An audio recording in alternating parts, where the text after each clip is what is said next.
Well, here's today's project. Better step back. So, buddy of mine, I think it's an old proofer or something. He said it was a commercial smoker. I got the box for free, this half on the right, and I managed to track down a smoke generator. And horse traded a guy for an air conditioner after I told him how I convert and build coolers, and he traded me a sausage maker smoke generator. This thing is killer. It is, you know, it's going to produce enough smoke for this box, that's for sure. So this is a pretty cool box. I ended up, the door was ripped off. It had weld-on hinges, stainless weld-on hinges, and I ended up cutting those off today. That's what those look like, typical standard weld-on hinge. I ended up putting a piano hinge on there today. Riveted it. Riveted that panel back on there. I installed some wheels.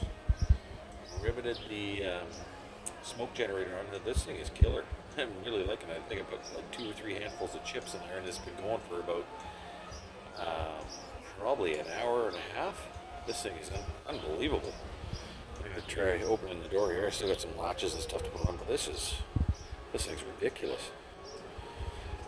And I can put some huge lengths in there, amount of meat.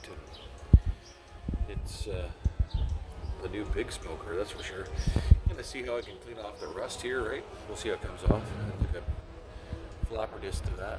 I'm gonna polish that out. Throw some rivets in these holes. This thing's seen some serious use. The door's out of square. I'm gonna grab some gasket material off of Amazon, see what I can come up with, and then start doing some flow control on it. I am gonna add a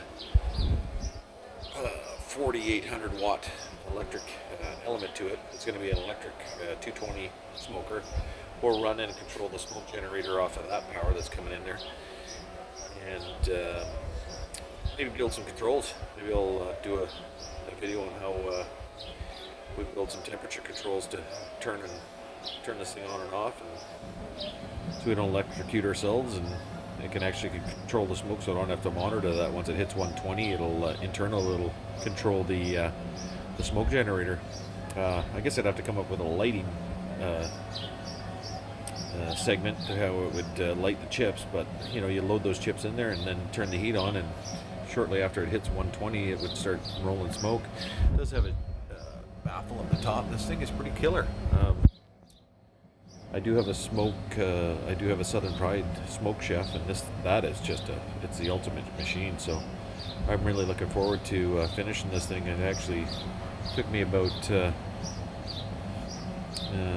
I started at 2 o'clock and I was done by 4:30, drinking a few beers. This thing is just like unbelievable so far, and everything was free other than the hinge, the wheels, and a little bit of elbow grease.